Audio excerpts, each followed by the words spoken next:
Так, наверное, надо по-другому придумать. Потому что здесь не дело. Ну так, сухой бетон 5-6 сантиметров будем закидывать, как сказали.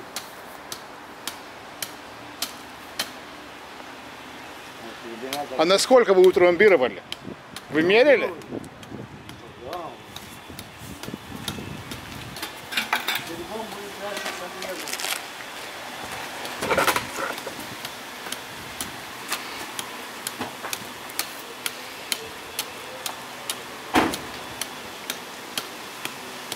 Не сантиметрами.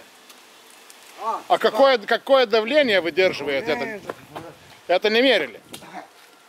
Вы помните, что это мы трамбировали, когда трубы закидывали, да? Сейчас еще затрамбировали. Но все это должны измерить. И должны быть лаборатории измерения подтверждены. Сейчас, я понял, я знаю, что я пускай решают вопросы. Мы люди простые. Я понял. Это не ваше дело, это дело фирмы. Сейчас я позвоню. Все знаю. Ну, во-первых, сейчас уже никуда, сколько уже время прошло, что главное, если я вообще упала бы. Зачем вы мне все разъясняете? Нет, это вы дело, не знаете сам. это дело документации. Товарищ начальник, тут человек интересуется, какая там давление трамбовки, там все это документально, лабораторно, чтобы было подтверждено и так далее и тому подобное. Что, что я не знаю, я скажу, если хочешь с ним поговорить, пускай с ним. Не хочу говорить. Но он не хочет говорить это, я не буду с ним говорить.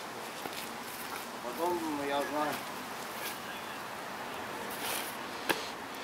Eilinis nelegalus užtverimas gatvės, tebūnie, užtverimas dar tiek to, bet kokiais būdais jie vykdo darbus, tai yra neįtikėtina. Dabar skambina savo įmonės vadovui, nes jis net darbuotojas žino, kad realiai yra reikalavimas, kad būtų užtikrintas sutrambavimas gatvės lygio, nes tai yra įrašyta kasinėjimo sąlygose.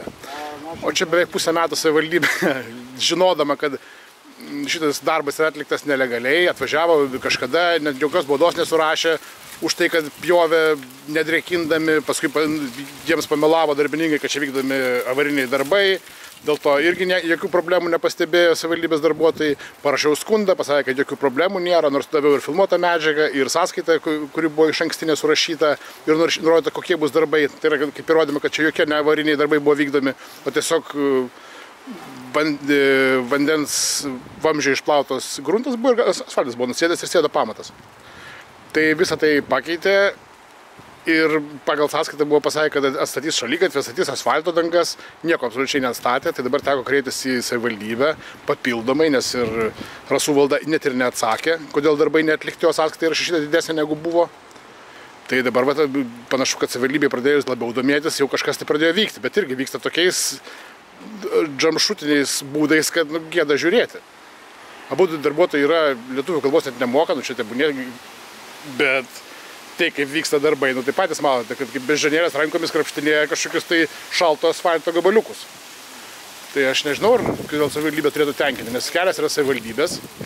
Pati savivaldybė turi tvarkas, kaip tokie kasinėjimai turi būti vykdomi. Pas jos tvarkose yra nurodyta, kad turi būti laboratoriniai matavimai dėl grunto sutankinimo, dėl dangų storių ir panašiai. Kad dangos turi būti atstatomas per visą plotį tokiu atveju. Na, žodžiu, čia yra tiek dalykų, kurių savivaldybė pati nekontroliuoja, kad gėda žiūrėti. O darbai buvo, panašu, kad sąskaita buvo išrašyta didesnė, dėl to, kad vyrai, kadangi kasinėjo be leidimų, su ekskavatorium rausė ir iškniso ir nutraukė elektros kabelį. Tai namas parą laiko maždaug neturėjo elektros visai. Bet jie vis tiek nutarė, kad turbūt, kad šituos elektros tvarkymo darbus reikia skaityti mums į sąskaitą. Tai kad jie nepasižiūrėjo nutraukė vamzdžius, bet atrodo, kad turi ir namo gyventojai apmokėti. Namo prižiūrinti įmonę į laiškus nereagavo, niekaip nekreipė dėmesio į visus pasakymus, kad būtų gerai, kad sutvarkyti, nes mes kalbėjome su namo atstovu telefonu ne kartą. Viskas, ko jis reikalavo, kad aš nuimčiau nuo savo balkono stebėjimo kameras. Prašiau, aišku, kad paaiškintų, kokiu pagrindu jisai tikisi, kad aš turėčiau nuimti, kad atsiųstų teisinį pagrindą. Jisai per visą laiką nieko neatsiuntė, bet daugiau pokalbių ir nebevyko. Panašu, kad jis tiesiog vengia kalbėti.